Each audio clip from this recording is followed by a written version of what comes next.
I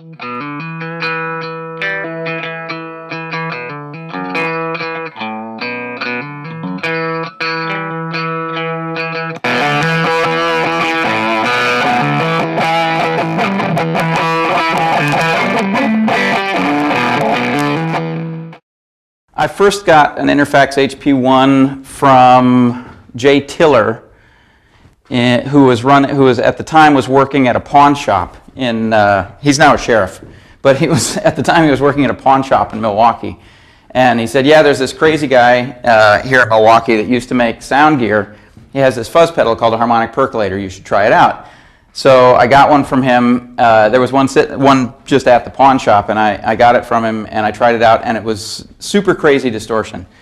I later learned that what makes it sound so crazy is that it's a single-ended amplifier that's clipping, so you get only even-order harmonics.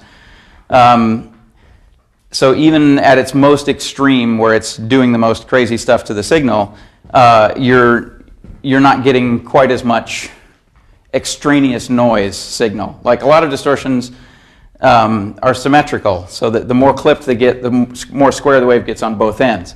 On a single-ended amplifier that's clipping, you get a normal-looking wave on one excursion and then a clipped-off wave on the other excursion. So that's that. I don't know if there's a way that you could make it so that it accentuates just odd harmonics, but it's even and odd. But yeah. Let me think. Even and odd? No, just the even order ones. Because the even ones are the nice ones. Well, that's all subjective, but yeah.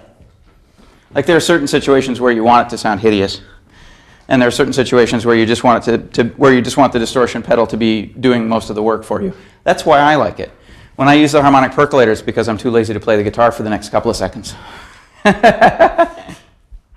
So when I first got the Harmonic Percolator, some friends of mine were in a band called Pussy Galore, and they had 3 guitar players in that band. And for Christmas one year, I wanted to get them harmonic percolators, right? By then, harmonic percolators had become hard to find. The original harmonic percolators in Milwaukee were no longer available. My Milwaukee scout, Jay Tiller, couldn't track any more down for me. So I asked an electronic friend of mine, Mr. Bill, who works out of the fabulous guitar shop, Guitar Works in Evanston. I asked him if he could duplicate the harmonic percolator. And it's a very simple circuit. The critical components, that is the transistors and the capacitors that are used to form the distortion circuit, are all obscured. The original Interfax company, crazy guy, had epoxied metal covers over the components so that you couldn't look at the circuit board and discern the values or the part numbers for any of the components. So Mr. Bill just did some measurements and was able to simulate the circuit without being able to exactly mimic the design. Like he could make the same circuit using similar components, not necessarily identical. And he made me a set of these pedals, which he called the Pussy Fuzz, in honor of Pussy Galore. And I gave 3 of them to Pussy Galore, and I kept one for myself. So this is Mr. Bill's mimic of the harmonic percolator.